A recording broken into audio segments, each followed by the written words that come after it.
जोड़ दीजिए। जय श्री ओम नमः सिद्धेभ्यः। जय श्री ओम नमः सिद्धेभ्यः। जय श्री ओम नमः सिद्धेभ्यः। नमो अरहन्ताणं नमो सिद्धाणं नमो आयरीयाणं नमो वज्रायाणं नमो लोये शौवशाहुणं नमः श्रीवर्धमानाय निर्धूतकलिलात्मने सालोकानां त्रिलोकानां यत् विद्यादर्पणायते। मङ्गलं भगवान् वीरो मङ्गलं गौतमो गणी मङ्गलं कुन्दकुन्दाद्यो जैनधर्मोऽस्तु मङ्गलम्। सर्वमङ्गल्यमाङ्गल्यं सर्वकल्याणकारिकां प्रधानां सर्वधर्माणां जैनं जयतु शासनं जैनं जयतु शासनं जैनं जयतु शासनम्।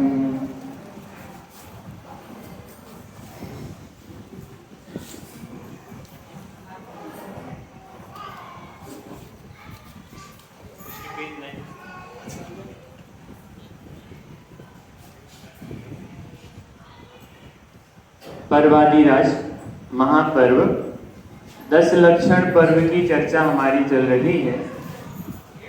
10 लक्षण की चर्चा आचार्य शमंतभद्र देव ने रत्नकरण्य सावकाचार्य ग्रंथ में पेज नंबर 288 से प्रारंभ करी है और आज हम उत्तम आर्जव धर्म की चर्चा करेंगे। कौन सा धर्म? उत्तम आर्जव। वैसे सभी को पता होगा कि 10 धर्मों के आगे उत्तम शब्द क्यों लगाया गया है। पता है ना सभी? भली पता। हाँ, उत्तम शब्द सम्यक दर्शन का सूचक है, यानी उत्तम क्षमा सम्यक दर्शन सहित क्षमा, उत्तम मार्दव सम्यक दर्शन सहित मार्दव, है ना।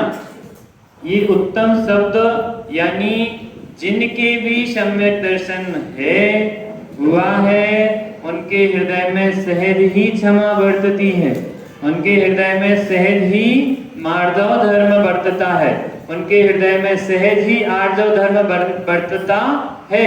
ये क्रम है। सम्यक दर्शन सहित आगे आगे मुनिराजों पे जाएगा, है ना। ये क्रम है। तो उत्तम शब्द काय का सूचक है? सम्यक दर्शन का। उत्तम आर्जव धर्म की चर्चा आज हम सभी को करनी है। अपन ने जिनेन्द्र अर्चना में पूजन पढ़ते हैं ना, 10 लक्षण धर्म की पूजन। तो 10 लक्षण धर्म की पूजन वाला अर्घ्य कौन सा है जिनेन्द्र अर्चना में? थोड़ा सा बताइए।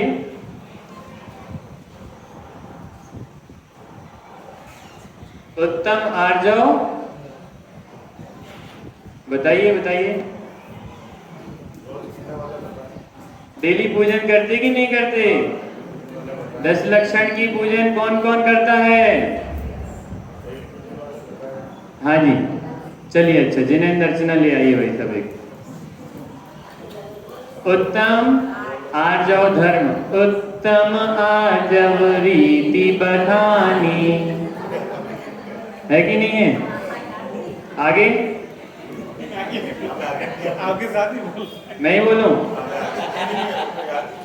उत्तम आर्जव रीति बखानी रंचक दगा दशा, हाँ, बहुत दुखदानी। नहीं है याद? चलो अपन अच्छा देख कर सही सही पढ़ते हैं। 127 पेज पर 10 लक्षण धर्म की पूजन है। हम लोग डेली पूजन करते हैं, इसलिए हमें याद है कि कौन से पेज पर कौन सी पूजन है। देखिए, अपन बीच में से पढ़ रहे थे।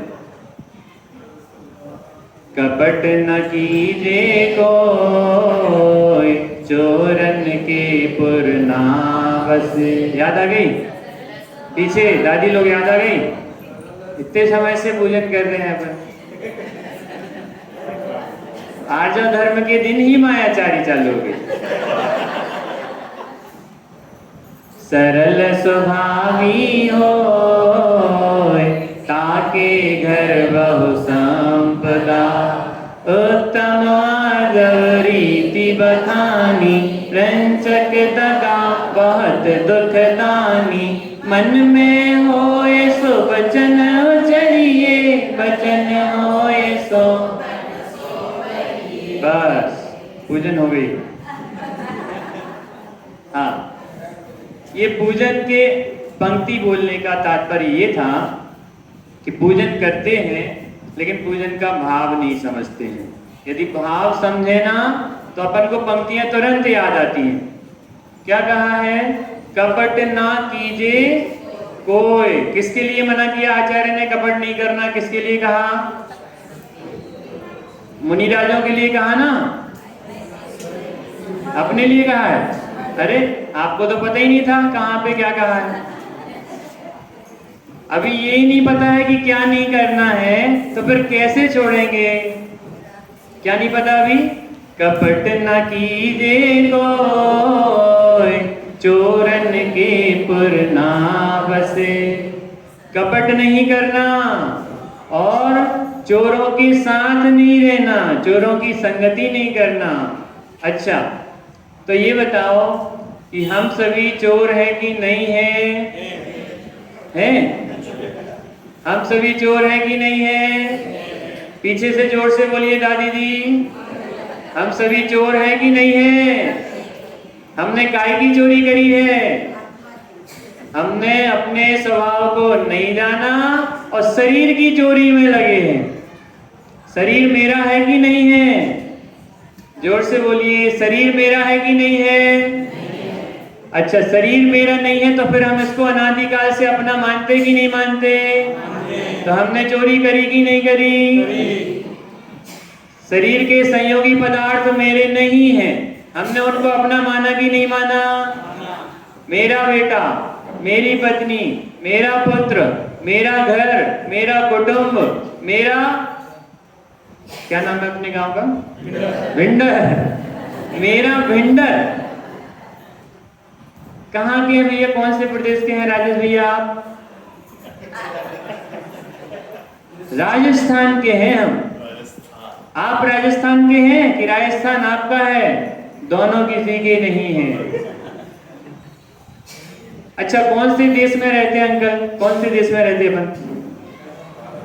तो भारत देश किसका हुआ? आपका? अभी अपने घर पे पड़े हुए 4 बाई 4 इंच बाई 4 इंच की जगह का ठिकाना नहीं है और अपन कहां के विकल्प बना के रखे हैं। यहाँ पे मैं, वहां पे मैं, ये मेरा, वो मेरा। इतनी सारी चोरी अनंत काल से करते आ रहे और उसके बाद धर्म के ठेकेदार बन के बैठे हैं कि मैं अभिषेक करता हूं, मैं पूजन करता हूं, मैं प्रक्षाल करता हूं, मैं पूजन में सारी बातें पढ़ता हूं और पढ़कर मैं एक भी बात नहीं मानता हूं।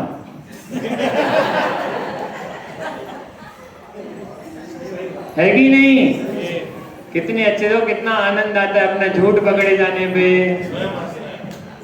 अब कौन किस पे हंसे भैया? आचार्य कहते हैं, सुबह अपन ने पढ़ा था ना, मूर्ख है। अपन ने कहा पढ़ा था? पूजन में पढ़ा था सुबह, विधान की पूजन में। आचार्य कहते हैं भैया मूर्ख है, बेवकूफ। कहा था ना, बेवकूफ शब्दों का असर होता कि नहीं होता? बेवकूफ हो? नहीं, हम बेवकूफ नहीं हैं, हम तो पर्याय को बेवकूफ कहा है। हम तो पर्याय से भिन्न त्रिकाली ज्ञायक तत्व है, ऐसा नहीं जाना। इसलिए आज तक हमें आर्य धर्म का स्वरूप समझ में नहीं आया। आज तक आर्य धर्म क्या कहलाता है अभी हमें यही नहीं पता। आर्जव धर्म किस कसाय के अभाव में प्रकट होता है? कसाय कितनी होती है? छोटे बच्चों जैसे पढ़ाना पड़ेगा। 4 कसाय। क्रोध कसाय के अभाव में कौन सा धर्म प्रकट होता है? क्षमा धर्म। और मान कसाय के अभाव में कौन सा धर्म प्रकट होता है? मार्दव धर्म। आज कौन सा धर्म है? तो ये कौन सी कसाय के अभाव में प्रकट हुआ?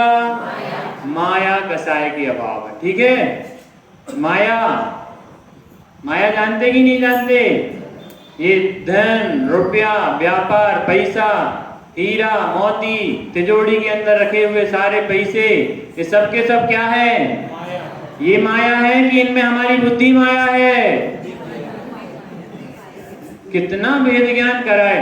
गुरुदेव श्री के आने के बाद में ऐसा स्पष्ट कर दिया, ऐसा स्पष्ट कर दिया, सारा माल निकाल के रख दिया बाहर कि इनमें जाने वाली बुद्धि मायाचारी कहलाती है, ये धन रुपया पैसा मायाचारी नहीं कहलाते।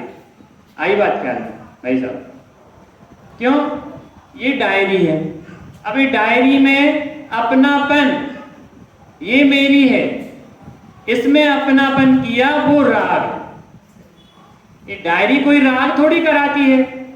डायरी मुझसे कहेगी मैं धीरज जी की डायरी हूं, ऐसे कहेगी? मुझे कोई नहीं छूना, मैं धीरज जी की डायरी, ऐसी कहेगी डायरी? किसने अपनापन किया? स्मारक से निकलने के बाद 15-20 साल से अपनी छाती से लगा के रखा ऐसे मैंने। आती बात ख्याल में? किसने अपनापन किया? स्वयं ने। तो ये अपनापन जो हम कर रहे हैं वो मायाचारी है। पर में अपनापन करना मायाचारी। जो वस्तु मेरी कभी हो नहीं सकती, मेरी है नहीं और मेरी थी नहीं, तीनों कालों में मेरी वस्तु नहीं थी और उसको मैंने अपना मान के मायाचारी प्रदर्शित करी। धर्म की चर्चा करें? नहीं भैया, हम समझते हैं, बराबर पढ़ते हैं, बहुत ऊंची तत्व की चर्चा सुनने वाले हैं हम सब। हम गुरुदेव श्री के समय के श्रावक हैं हम सब। हम तीर्थंकरों को, दिगंबर वीतरागी भगवंतों को मानते हैं, दिगंबर वीतरागी संतों को मानते हैं। ऐसे जोर से जयकारा लगाने वाले हैं हम सब। और हमारे अंदर ऐसे उसके नीचे वो कहते ना, दिया तले अंधेरा, सुना ना? दिया तले रहता कि नहीं रहता भैया? लाभांश दिया के नीचे। दिया ऊपर से प्रकाशित करता है, लेकिन दिया के नीचे देखा कभी? हाँ, ऐसे ही हम भी हैं क्या? है कि नहीं है? अमन भैया कह रहे हैं हम भी हैं। अमन भैया, अपने अंदर ज्ञान का इतना उज्जवल प्रकाश करने वाला भगवान आत्मा विराजमान है कि वो सर्वत्र प्रकाशित करता है। वो स्वयं को प्रकाशित करता है और सारे लोग को भी प्रकाशित करता है। इतना गजब का ज्ञान अपने अंदर है। इतने गजब के मुनिराज हमारे हैं, इतने गजब के 3 लोक के नाथ हमारे हैं। यदि वो नहीं होते तो आज ज्ञान का प्रकाश कौन करता? ये मुनिराज नहीं होते, ये जिनवाणी माता नहीं होती तो ज्ञान का प्रकाश कहां से होता? वो हमारे तीर्थंकर भगवान ने हमारे ऊपर करुणा करी और हमें ये ज्ञान का प्रकाश आज फैलाया। नहीं तो विश्व में, सारे विश्व में हम खुद देखते हैं अपनी आंखों से, अपने साथ में उठने बैठने वाले आज क्या नहीं कर रहे गलियों में जाकर। गुटखा खा रहे, तंबाकू खा रहे, बीड़ी पी रहे, सिगरेट पी रहे, शराब पी रहे, बियर पी रहे, सारे जो भी गलत कार्य हैं वो कार्य कर रहे हैं। और हम सब मंदिर में बैठने वाले जिनेंद्र भगवान के भक्त इनको हाथ नहीं लगाते। ये इतना बड़ा उपकार किसका है? ये जिनवाणी माता का उपकार है। ये हमारे माता पिता का उपकार है कि हमें इस मार्ग में निरंतर लगाए रखा। ऐसा उत्तम आर्जव धर्म हमें मिला है।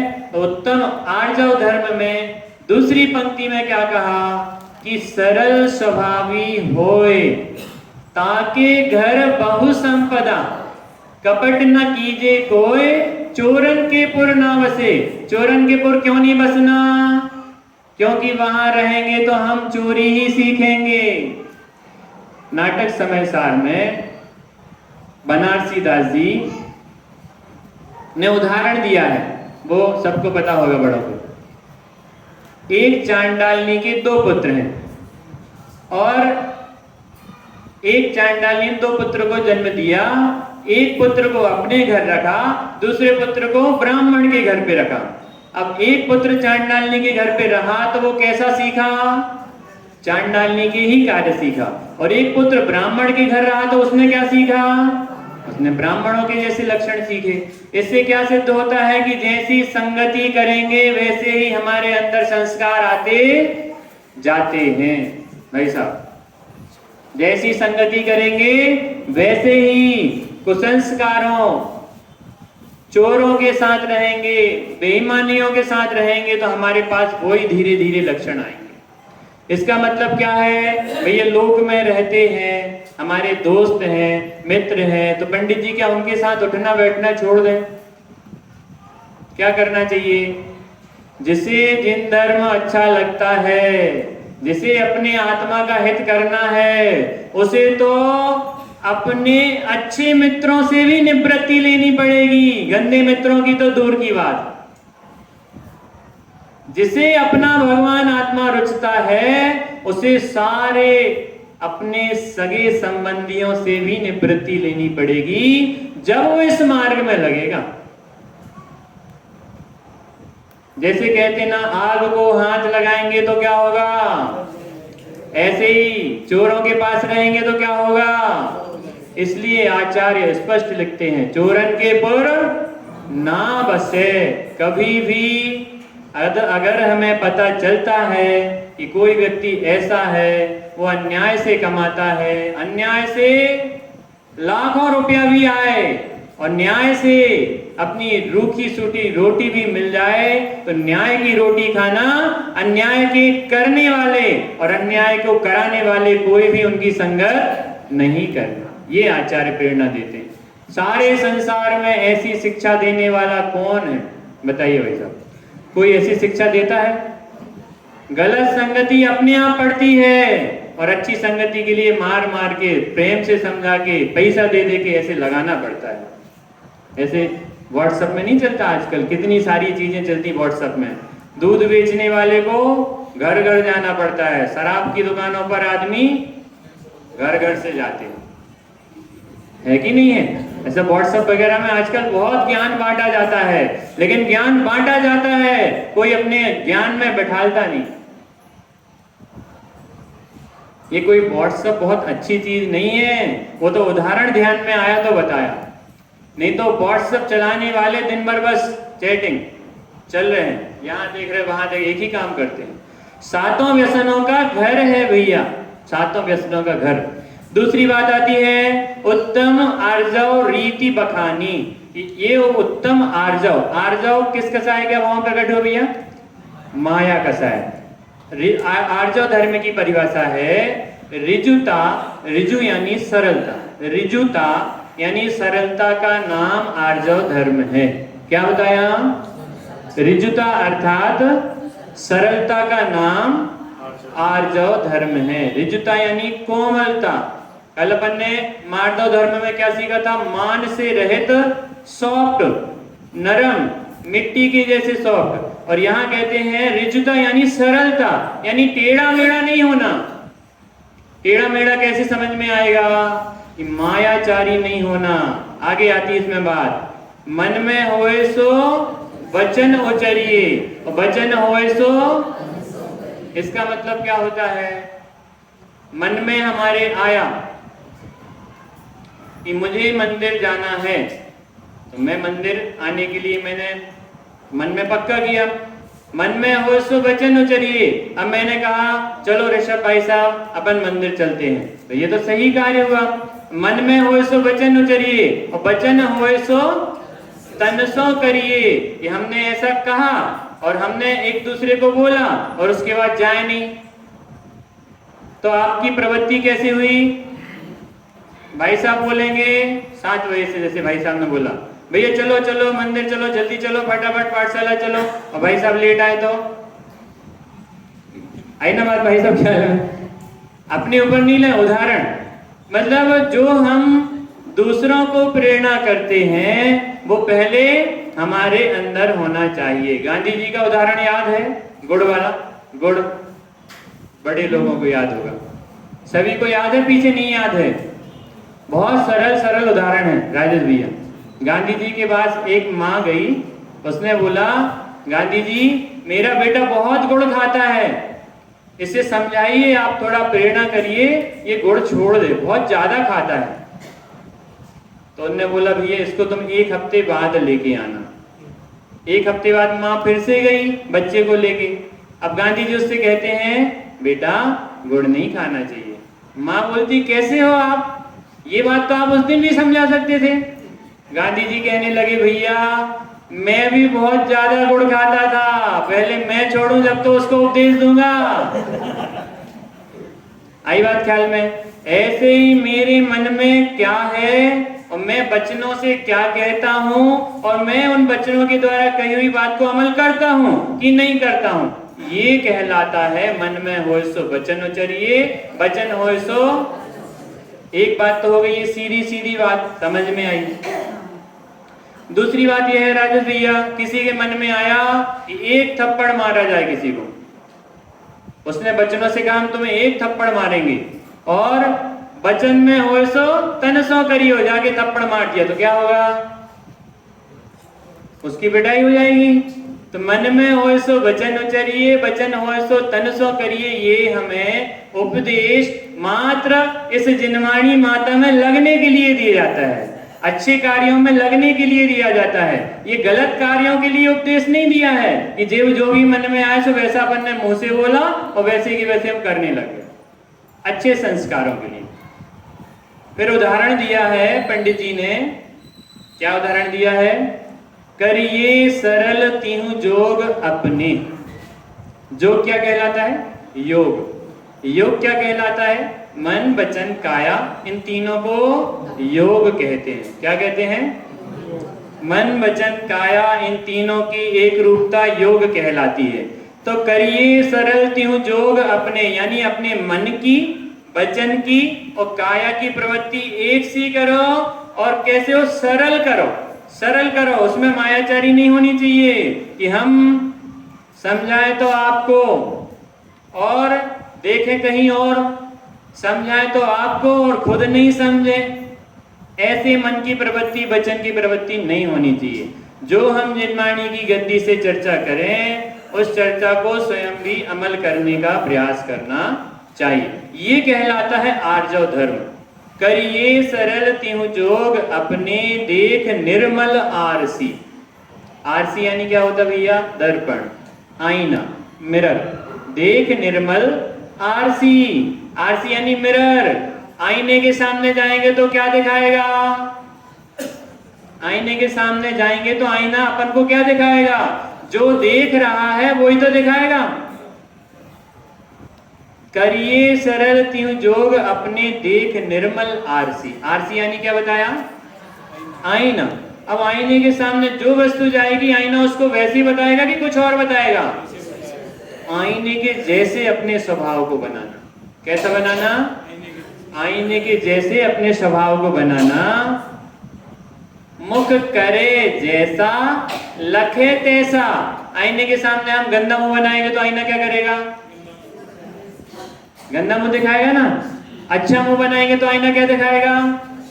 आईने के सामने आग दिखाएंगे तो क्या दिखाएगा? आग दिखाएगा। उसमें क्या है? आईना अपना स्वभाव नहीं छोड़ता है, और जीव जाके उसमें कहीं ऐसा मुंह बनाए, अब कहीं ये छोटी सी फुंसी हो गई है, अब ये हो गया है, ये आईना बेकार है, कुछ भी दिखाता हमारे चेहरे में। ऐसा है क्या? आईना बेकार है क्या? ऐसे ही स्वच्छ हमारा ज्ञान है, ऐसे ही स्वच्छ निर्मल हमारा ज्ञान है। और ज्ञान हमारा मात्र हमें जानना देखना सिखाता है, और हमने आज तक अपने जानने देखने के स्वभाव को याद ही नहीं किया। भूल गए हम कि हमारा स्वभाव तो जानना देखना है, हमारा स्वभाव करना धरना नहीं है। ये बाहर में झूठ बोलना, मायाचारी करना, ये सब मेरा स्वभाव नहीं है। आईने के जैसे स्वच्छ जल के जैसे मेरा स्वभाव है, ये बताने के लिए पूजन में आचार्य ने बताया। बोलो अपन पूजन पढ़ते हैं, ये सब ख्याल में आता है क्या? पीछे दादी जी बच्चे हैं जिनके पास, ख्याल में आता है? आज ही पीछे दादाजी सो रहे हैं। आज एक दादाजी देखो, दादाजी जाग जाइए, लौट आओ यहाँ पे। क्या कहा? इतनी सुंदर पूजन ध्यानत राय जी ने सारा का सारा अपने अंदर का माल उड़ेल दिया, और हम पढ़ते हैं बड़े अच्छे से, अपन बढ़िया चुटकी बजा के पढ़ते हैं, झांझर बजा के पढ़ते हैं, बढ़िया हाथ मटका के पढ़ते हैं, द्रव्य चढ़ाते हैं, जन्म जरा मृत्यु विनाशनाय जलम निर्वपामति। और यदि कोई जन्म जरा मृत्यु विनाशनाय नहीं बोल पाए तो भैया जन्म जरा मृत्यु विनाशनाय बोलो ना। अरे जन्म जरा मृत्यु विनाशनाय बोलने से क्या होगा? आप उसका कार्य तो करो। आती बात ख्याल में?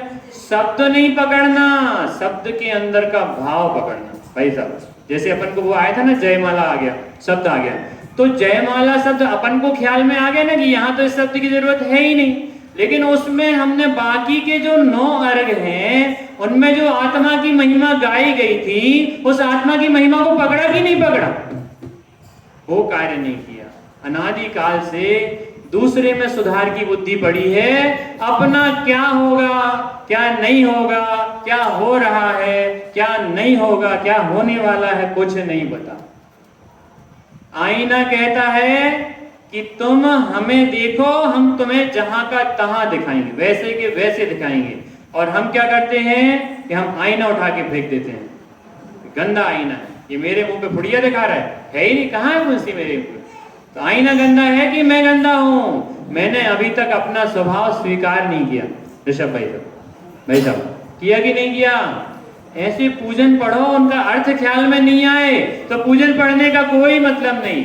इकाई अंक बिना की बिंदी, हजारों शून्य एक साथ रखे गए और उसके आगे एक अंक नहीं लगाया तो हजारों शून्य की वैल्यू 0, शून्य है ना, हिंदी में अंग्रेजी में बराबर और उसके आगे एक अंक रख दिया तो 1000 शून्य की वैल्यू करोड़ों अरबों लाखों रुपए के बराबर। ऐसे ही यदि हमने हर जगह अपने स्वभाव को मुख्य नहीं रखा तो हमारे सारे क्रियाकलापों का फल क्या होगा? शून्य। हर जगह अपने आत्मा को ऊर्ध्व नहीं रखा, सम्यक दर्शन को मुख्य नहीं रखा तो सारी क्रियाएं शून्य, व्यर्थ है।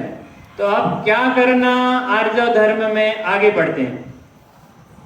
करिए सरल त्यों जोग अपने देख निर्मल आरसी, मुख करे जैसा लखे तैसा कपट प्रीति अंगारसी। कपट के कारण प्रीति करता है और प्रीति में जलता रहता है, दुखी होता रहता है, लेकिन हाथ कुछ भी आता नहीं है। नहीं लहे लक्ष्मी अधिक छल करी, ज्यादा छल करके ज्यादा लक्ष्मी जोड़ोगे, जैसे छल करके जोड़ी है वैसे ही चली जाएगी। अपन ने देखा क्या भाई साहब? सबने देखा होगा, जिनके पास बहुत धन रुपया पैसा है उनके बेटे कुछ कमाते धमाते नहीं हैं और उनके बेटे क्या करते हैं? बस पैसा रोज में पड़ा है, निकाला, दोस्त यारों के साथ जा रहे हैं, बढ़िया, बहुत उल्टे सीधे सब काम, खाना पीना मौज करना, नेपाल अमेरिका यहाँ वहां घूमना, ऐसे पैसा खराब करते हैं। अन्याय से अनीति से जो कुछ भी धन आएगा वो पता नहीं चलेगा कब चला गया, और जो न्याय नीति से 1 रुपए भी कमाता है तो संतुष्ट होकर उस 1 रुपए का भोग करता है। आती बात ख्याल में कि बहुत धन रुपया पैसा कमाने से कुछ नहीं होने वाला। सुबह अपन ने कहा था ना भैया, पूत सपूत तो क्यों धन संचय, और पूत कपूत तो क्यों धन संचय। अमन भैया, यदि बच्चा अच्छा है, संस्कारित है तो धन संचय करने की जरूरत वो खुद कमा लेगा, और यदि बच्चा कुसंस्कारों में पड़ गया है, कपूत है, तो उसे फिर कमा के रख के जाने का क्या मतलब है? वो तो अभी सारा खत्म कर देगा। आप किसके लिए पाप बांध रहे हो? प्रत्येक माता पिता जो इतने धन रुपया पैसा सारा जीवन अपना लगा देता है, मेरा बेटा मेरा बेटा मेरा बेटा मेरा बेटा, ऐसा कर करके लगा देता है, और अंत में तड़प कर मर जाता है। और उसका बेटा कभी एक बार भी नहीं सोचता कि मेरे पिता ने कितनी तकलीफ सह के भी ये रुपया पैसा कमाया था, अब मुझे इसको कैसे संभालना, कैसे रखना, कैसे उपयोग करना, कहाँ उपयोग करना, भैया कुछ भी विचार नहीं करता है। और पिता अरबों खरबों का पाप बंद करके अपने सर पर पाप की गठरी लेके खत्म हो जाता है और अनंत भवों तक उसका फल भोगता है, और बेटा तो अपने मौज में अपना रहता है, उसको कोई मतलब नहीं है पिता ने क्या किया। आज के समय में यही नहीं हो रहा है, अपन देखते ना, कोई पिता समझाता है तो बेटा क्या कहता है, तुमने मेरे लिए किया क्या, तुम्हारा कर्तव्य था, तुमने मुझे पैदा किया गया तो तुम पालो ही नहीं क्या, ऐसे नहीं कहते, ऐसे डायलॉग मारता है फिल्मों जैसे। और यहां से जब पुराने माता पिता होते, यहां से एक तमाचा खींच के मारा तो उसको सब समझ में आ जाता है कि तुमने मेरे लिए क्या किया। और जो माता पिता ढीले पड़ गए वो बेटा उनके ऊपर बैठ जाता। ये मायाचारी, ये छल छिद्रम, ये सब चीजें संसार में देखने में आती हैं। पिटाई लगाने से कोई नुकसान नहीं होता, मजबूत होता है बच्चा, मजबूत होता है, कभी नुकसान नहीं होता। जहां जहां पिटाई पड़ेगी वहां वहां मजबूती आती है। आई ना बात ख्याल में भैया, अपन ने तो पिटाई खाई है, इसलिए पिटाई का उपदेश भी देते हैं कि जरूरी है। बड़े पंडित जी होते थे, वो कहते थे कि ताड़ना भी समय समय पे जरूरी है। जहां जब जिसकी गलती समझ में आए, पहली गलती पे ही उसे ऐसा समझाओ कि दोबारा वो गलती नहीं करे। ये उत्तम आर्जव धर्म शिक्षा देता है। हमारे महापुरुषों ने अपने धर्म के लिए अपने प्राण न्यौछावर कर दिए भैया, प्राण न्यौछावर कर दिए। एक जिनवाणी लेने जाना पड़ता था, अगर भैया अपन ने चर्चा करी थी ना आज भाई साहब, एक जिनवाणी लेने जाना पड़ता था। टोडरमल जी के समय में उनने 2 लोगों को भेजा महाराष्ट्र तरफ, तो वहां पर कर्नाटक तरफ है ना, वहां पर जाके एक जन तो समझो ना फोन होता था, ना पैसा होता था, ना कुछ होता था। कम से कम 2-2 3-3 कितने 2 महीने में आए थे, 20 दिन में आए थे। 2-2 3-3 महीने वहां रहे और एक जन तो वहां ला ही नहीं पाए, वहीं पे उनकी मृत्यु हो गई। ऐसे प्राणों की कीमत पर जिनवाणी को सुरक्षित रखा है, प्राणों की कीमत पर। टोडरमल जी उनने अपने प्राण गंवा दिए। अकलंक निकलंक में निकलंक ने बोला, भैया आप तो हमसे ज्यादा अच्छे हो, समझदार हो, आप जैन धर्म की प्रभाव ना करेंगे, आप चिंता नहीं करो, आप जाओ, मैं संभालता हूं इनको जो मुझे मारने आ रहे हैं। और उन्होंने अपने प्राण त्याग दिए। है कोई ऐसा? अपने इस समय अपन गाना तो गाएंगे, जिन धर्म तेरा समझा मरम, तेरी रक्षा में प्राण भी दे देंगे हम, और जब मौका आएगा तो गोल हो जाएंगे। ये आर्जव धर्म नहीं प्रकट कर सकते ऐसे, ये मायाचारी है कि गाएं तो कुछ और करें तो कुछ और। ऐसे हमारा जिन धर्म हमारे लिए प्रकट होने वाला नहीं है।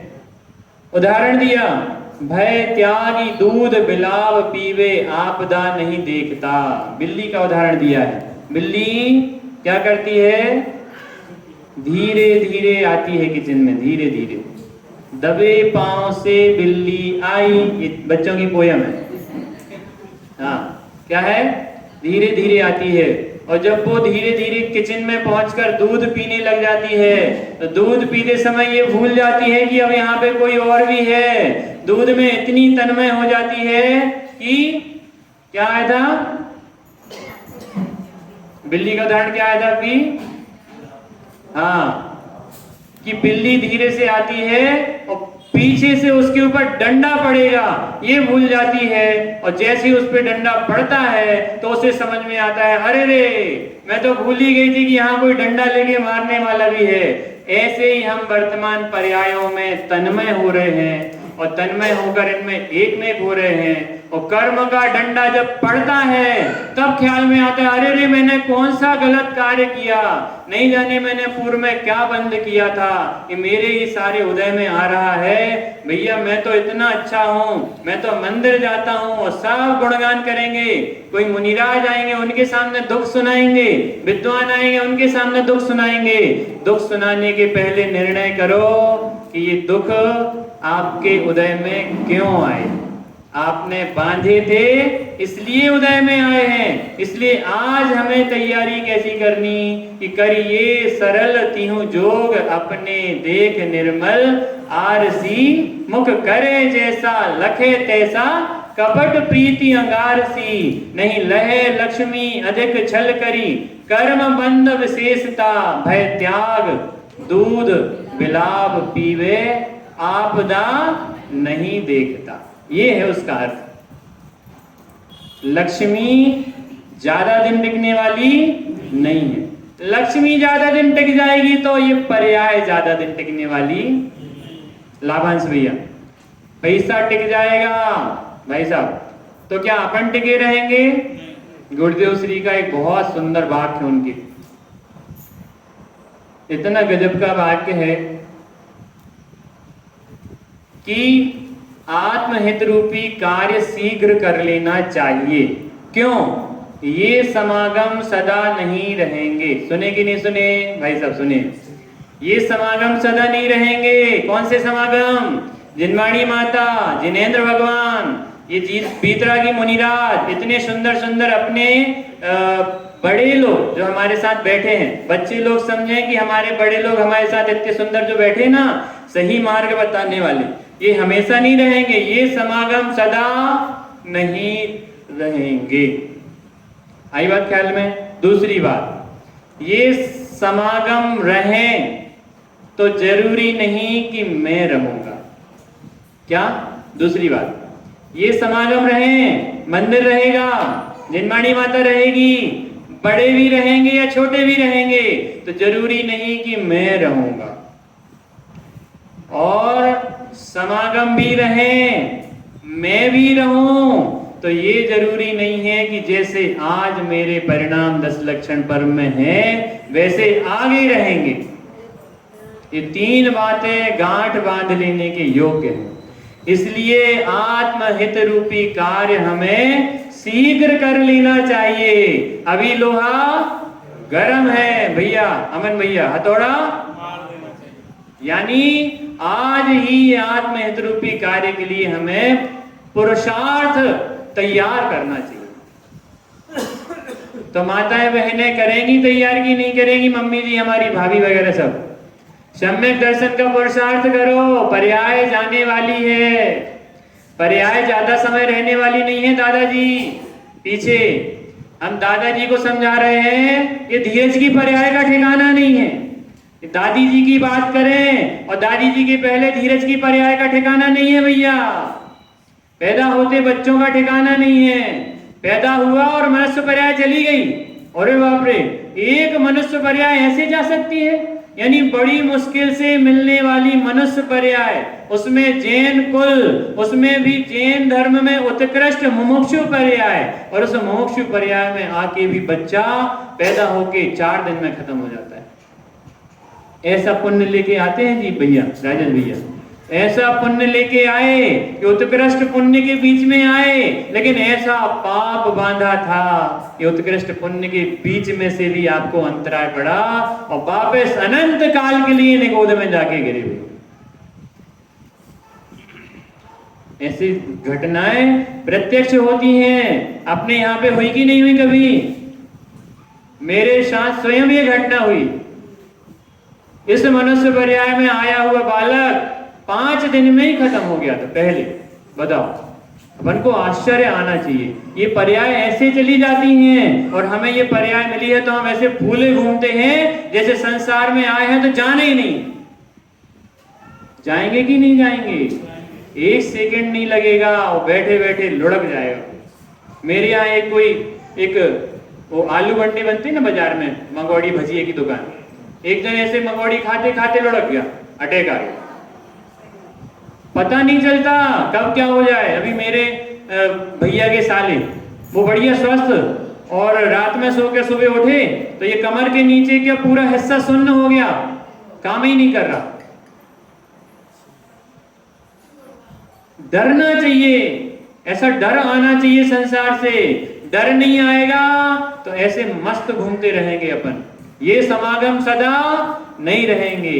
ये रहें तो जरूरी नहीं कि मैं रहूंगा, और मैं रहूं और ये भी रहें तो जरूरी नहीं कि आज 10 लक्षण में मेरे जैसे परिणाम है वैसे परिणाम आगे रहेंगे। आज के परिणाम सुबह तक ठिकाना नहीं रहता अमन भैया। आज जो परिणाम, अभी जो परिणाम है उनका सुबह ठिकाना नहीं है कि ऐसे रहेंगे कि नहीं, सुबह उठेंगे कि नहीं। डरो, संसार से भय लाओ, आयु का भय रखो। श्रीमद राजचंद्र जी ने कहा था ना कि सुबह उठो, उठकर सबसे पहले ये बात याद रखो कि मैं मृत्यु के मुख में प्रवेश कर रहा हूं। आयु कब चली जाएगी कोई ठिकाना नहीं है। इसलिए क्या करना कि सबसे पहले अपने सरल स्वभावी आत्मा का निर्णय करने का अभ्यास करना। आज अपना एक कार्यक्रम है छोटा सा, उसके पहले इसमें अपन ने जो अर्घ में थोड़ी सी बात आई थी उसको पढ़ के अपन आर्य धर्म की चर्चा समाप्त करते हैं एक छोटे से भजन को लेकर। सबसे पहले जो इसमें आया है 46 गुण सहित कौन होता है? अरिहंत भगवान, है ना।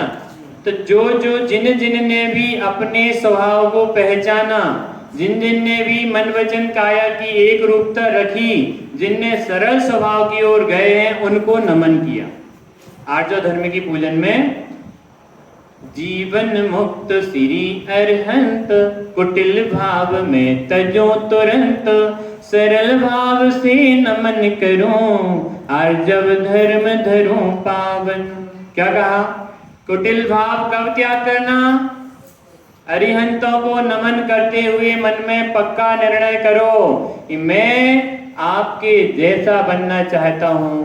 जैसे आपने मायाचारी छोड़ी है वैसे मायाचारी छोड़कर मैं भी अपने सरल स्वभाव की ओर आने का अभ्यास करता हूं।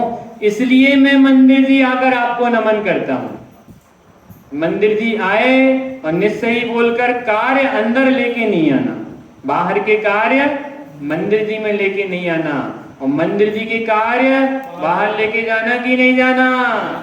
मंदिर जी के कार्य बाहर लेके जाना है ना। नहीं तो सुनते सुनते अपन भूल जाते हैं क्या मंदिर जी के कार्य, पाठशाला का सबक प्रयोगशाला में अवश्य करना, और पाठशाला में जो कुछ भी लेके आए, जो कुछ भी लेके जाएंगे वो 24 घंटे हम उनका चिंतन करेंगे। ऐसे सारे भगवंतों को, आचार्यों को, उपाध्याय को प्रत्यक्ष और परोक्ष नमन किया। ऐसे बहुत ही सुंदर हमें अर्घ समझ में आए हैं। दोबारा आपने शायद, मैंने कल कहा था कि विधान की पुस्तक में से फिर से पढ़ना। किस किस ने पढ़ा? किसी ने? हो गए 10 लक्षण पर। समय नहीं मिला क्या? कि समय को आप नहीं मिले? समय था कि नहीं था राजेश भैया? इतनी अच्छी बात है कि नहीं है? पढ़ सकते थे कि नहीं? पढ़ेंगे कि नहीं? देखो, मेरी बात नहीं है, आपको पता है ना, अपन ने कहा था ना धीरज की बात, ना मुनिराजों की बात, ना गुरुदेव की बात, ना कुंद कुंदाचार्य की बात। ये तो अनंत भगवंतों की बात है भैया। इनकी बात नहीं मानोगे तो किसकी बात मानोगे? अनंत भगवंतों की बात को मानना पड़ेगा, निर्णय करना पड़ेगा। डेली यहां से एक चीज ग्रहण करके जाओ और उसको प्रति समय चैतन्य का स्मरण प्रति समय करो रे। ये प्रति समय अपने ज्ञान का ही स्मरण नहीं कर रहे, ज्ञान से सबको स्मरण कर रहे भैया, भाई साहब। ज्ञान से सबको जान रहे और ज्ञान को नहीं जान रहे। गलती है कि नहीं? ज्ञान से सारे विश्व को जान रहे और ज्ञान को नहीं जान रहे। ज्ञान से सारे विश्व को जानो, कोई दिक्कत नहीं है, लेकिन ज्ञान को जानते हुए जानो तो आपका ज्ञान कार्यकारी है। नहीं तो आपका ज्ञान आपके लिए असंगी बना देगा, मन नहीं मिलेगा, पेड़ बना देगा, पत्थर बना देगा। वर्तमान मनुष्य पर्याय में ज्ञान का उपयोग नहीं किया तो आगामी काल में हमें ज्ञान का उपयोग करने भी नहीं मिलने वाला है। आप सभी भाभियां, अपना महापुण्य का उदय खिला है। हमारे छोटे छोटे भैया, हमारे बड़े भ्राता, हमारे जितने भी बाबूजी हैं, सब निर्णय करो भैया, ये दशलक्षण पर्व हमें जगाने आया है। बार बार जिनमानी माता जगाती है, हमें जागने का अवसर मिला है। लाभांश भैया, पूरा लाभ लेना और प्रति समय मन में निर्णय करने का अभ्यास करना। ऐसी मंगल भावना से अपन देखो, अपने पास समय कम रहता है, बोलने की ताकत ज्यादा है नहीं, अभी से आवाज गले में खराश आनी चालू हो गई है, तो ज्यादा तो अपन पढ़ नहीं सकते, तो अपन को व्यक्तिगत पढ़ने का अभ्यास करना पड़ेगा। व्यक्तिगत पढ़ेंगे तो आनंद आएगा। पढ़ने में कोई चीज समझ में नहीं आए तो कभी भी आप मुझे बाद में भी फोन लगा के सुन सकते हैं, समझ सकते हैं। कई जगह से हम जहाँ जहाँ दशलक्षण में जाते हैं, उन लोगों में कोई कोई को बहुत अच्छा लगता है तो फोन लगाते हैं। एक अपने सुल्तानपुर पड़ता दिल्ली के आगे, वहां से उनके जब चाहे जब फोन आ जाते हैं, धीरज जी, जी भाई साहब, तुरंत फोन उठाता हूँ। क्यों? साधर्मी का पहले, एक बार कोई दूसरा रह जाए तो रह जाए, साधर्मी के मन में शंका है तो सबसे पहले फोन उठाओ। क्यों? कि वो इस मोक्ष मार्ग में लगने के लिए मुझे बुला रहा है ना। इसलिए हम सभी को निर्णय करना, पक्का करना, अच्छा बनना, सरल बनना, ऐसी मंगल भावना है अपनी आज की। छोटे से भजन की बहुत ही सुंदर पंक्तियां हैं, अपन उनको पढ़ के, बहुत गजब का भजन है। एक पद्य पढ़ेंगे, बाकी कल पढ़ लेंगे। बहुत सुंदर भजन है, अगर समय होगा तो पढ़ लेंगे। आप लोग भी दोहराना। अंकल जी बहुत अच्छा भजन है, बाहर से सुनेंगे। पाना नहीं जीवन को बदलना है साधना, पाना नहीं जीवन को बदलना है साधना, धोए सा जीवन मौत है,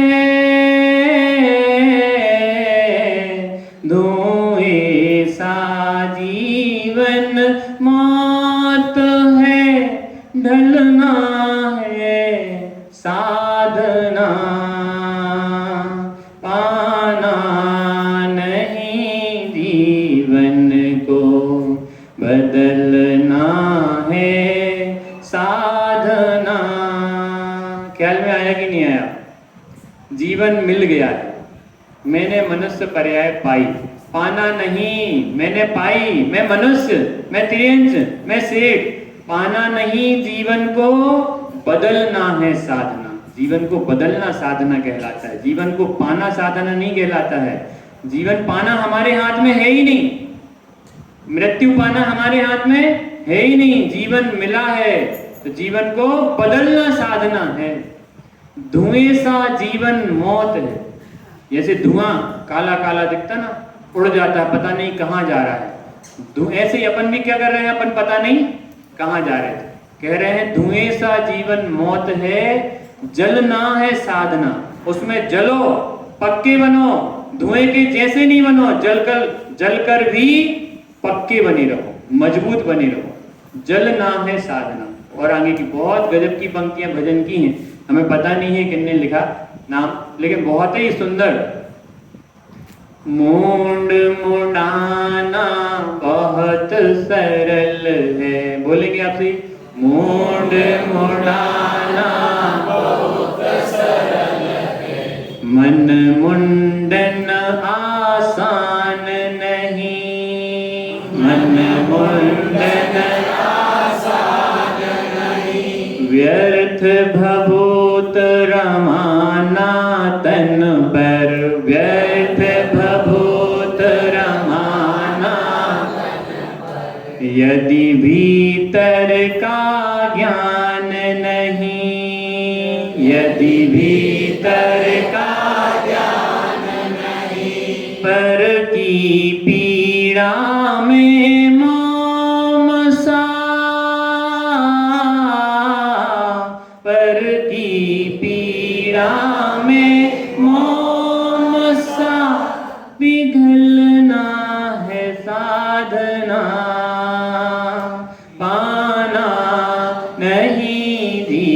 जीवन को बदलना है साधना। समझ में आया क्या? मूड मुड़ाना बहुत सरल है। चलो बाल बनवा के आते हैं। बनवा लिए, हो गया काम। मुनिराज बन गए, मूड मुड़ा ली। मूड मुड़ाना सरल है। अन्य जाति के साधु देखते ना, मूड मुड़ा लिया, धोती दुपट्टा पहन लिया और चोला पहन लिया और बढ़िया भभूति लगा ली। कह रहे हैं व्यर्थ भभूत रमाना तन पर यदि भीतर का ज्ञान नहीं। मुनिराज बने असंख्यों बार, अनंतों बार, साधु बने अनंतों बार, लेकिन भीतर का ज्ञान नहीं हुआ, इसलिए हम अनंत संसार में जहां के तहां रुल रहे, रखड़ रहे। मन मुंडन आसान नहीं, मन से पक्का होना आसान नहीं है। मूड तो मुड़ा सकते हैं, लेकिन मन से पक्का होना बहुत कठिन है कि मैं आज से जिन धर्म अंगीकार करता हूं। मैं मुनिराज की बहुत ही गजब की एनिमेशन है, मुझे विकल्प आया कि अपन चलाएंगे। आज छोटा सा कार्यक्रम करेंगे। कल सभी लोग बैठे हैं, अगर 9 से 10 कल रात में, तो अपन कुंद कुंदा आचार्य की एनिमेशन है, आप सभी देखेंगे, यहीं चलाएंगे अपन। मैं भी यहीं बैठूंगा अमन भैया की वजह से, ठीक है ना? और अपन देखेंगे, वो देखते देखते इतनी गजब की एनिमेशन बनी है मुनिराज के जीवन पे, देखते देखते आंसू बहने लगे। इतनी गजब की एनिमेशन भैया पहले कभी देखी क्या सभी ने? नहीं। तो अपन देखेंगे क्या? बिल्कुल। तो और पढ़ने दो, ये अब बच्चे आ गए। अच्छा, अब अपनी चर्चा है। मंदिर में हम बहुत गए, पर मंदिर में हम बहुत गए, मन यह मंदिर नहीं बना, मन यह मंदिर नहीं बना। व्यर्थ दिवालय में जाना, यदि व्यर्थ दिवालय में जाना, मन समता से नहीं सना, मन समता से नहीं सना। पल पल समता में इस तन का, पल पल समता में इस तन का ढलना है साधना। पाना नहीं जीवन को बदलना है साधना। ख्याल में आ गई बात की नहीं आई? मंदिर आना व्यर्थ हो जाएगा यदि मंदिर आए और यदि मन में समता नहीं आई।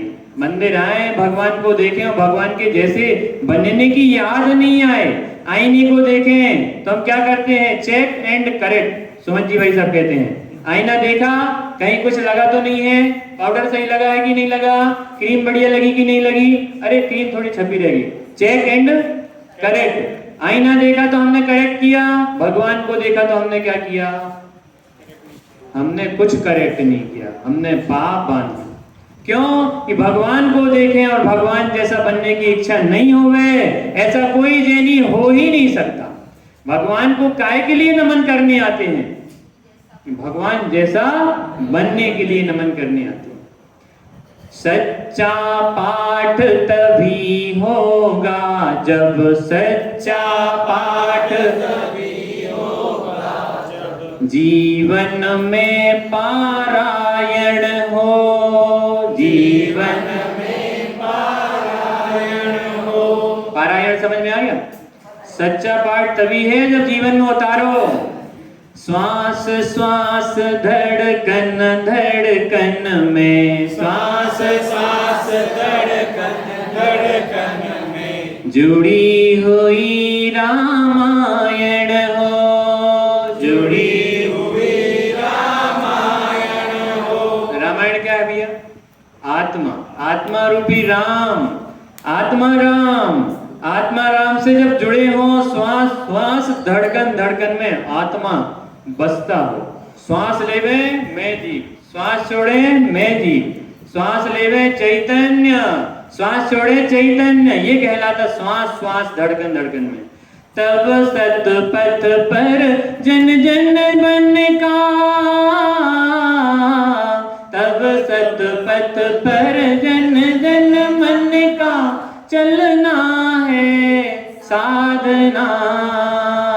पाना नहीं, जीवन को बदलना है साधना।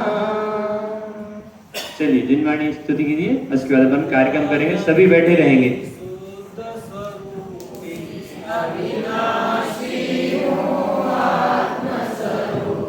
जिनवाणी स्तुति के लिए खड़े हो जाइए, इसके बाद बैठ जाना।